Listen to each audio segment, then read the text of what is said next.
let me just give you my thoughts for this match, Stellenbosch Pirates.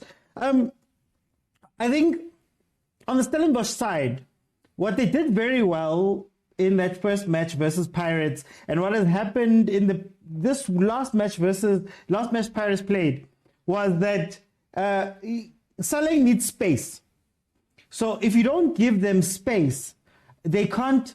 It's harder for Usaleng in particular to hurt you coming back. So I would say, if I was Stellenbosch, defend deep, as they did. They actually did it versus Kaizer Chiefs. Kaizer Chiefs posed a similar threat. Play back and force Saleng to have to drop back to go get the ball. When he drops back to go get the ball, he's not a threat, he's not a worry, and it frustrates him, right? Umfukeng naye no Masangwani played a pretty good match, but they couldn't find the combination because there was no space. Pirates is a space team. Nah? One. So sit back, frustrate the front. At the back, for me, if I was Stellenbosch coach, do what you did in the first game. Press Undlondo. The game runs through Undlondo. But what we've seen with Undlondo is that he has a tendency of losing the ball there in the middle at times. So what happens is if you play with a low block, Ndlondo tends to go deeper back and try get the ball from Abochaine, try play all the way back there. And what happens is it does two things. Number one, it slows down Pirates. So they struggle versus low block teams because they can't play at pace and they don't have space, and Ndlondo has to go all the way back to go get the ball. Number two, if you press him, so last time they played, they had Reyners and Van Wyk pressing Ndlondo together. Press him because if you win the ball, they have the same quote-unquote weakness as Sundowns, where the fullbacks tend to go, and then you'll find Ukoki no CBC alone.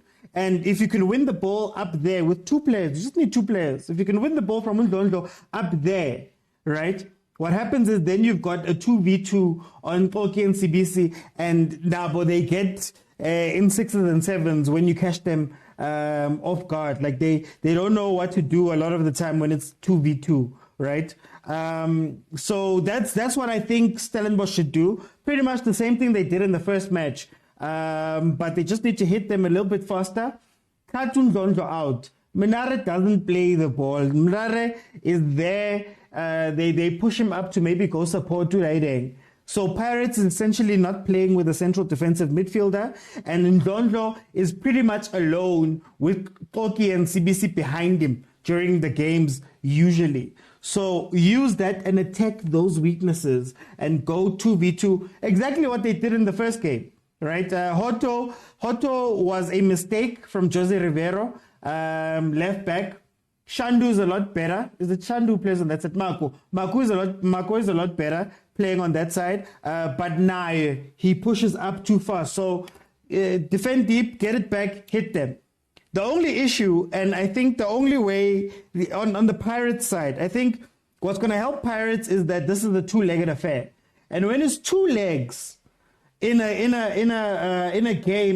cup game, when it's two legs, you have to attack, because in the back of Steve Barker's mind is you're going to have to go to Orlando, and Orlando has been a fortress so far. Orlando, if they get rocking, it's very hard to beat Pirates in a rocking Orlando. You can frustrate them, but if Pirates is going to come into that game with their tails up, having beaten you guys away, it's going to be a tough game for them to win that. So I think in the back of Steve Barker's mind is that he's going to have to take advantage. And when you take advantage, what tends to happen is what happened versus Chiefs in the second half of the Chiefs game. They pushed again, they tried to go, and Chiefs realized there were spaces in the back in the spaces in the defense that they could take advantage of. And Modi and Mdantsane played a bit close to each other and took advantage. So if Modi and Mdantsane can take advantage of that space, you can only imagine what Masangwani and Umfukeng can do in the same space.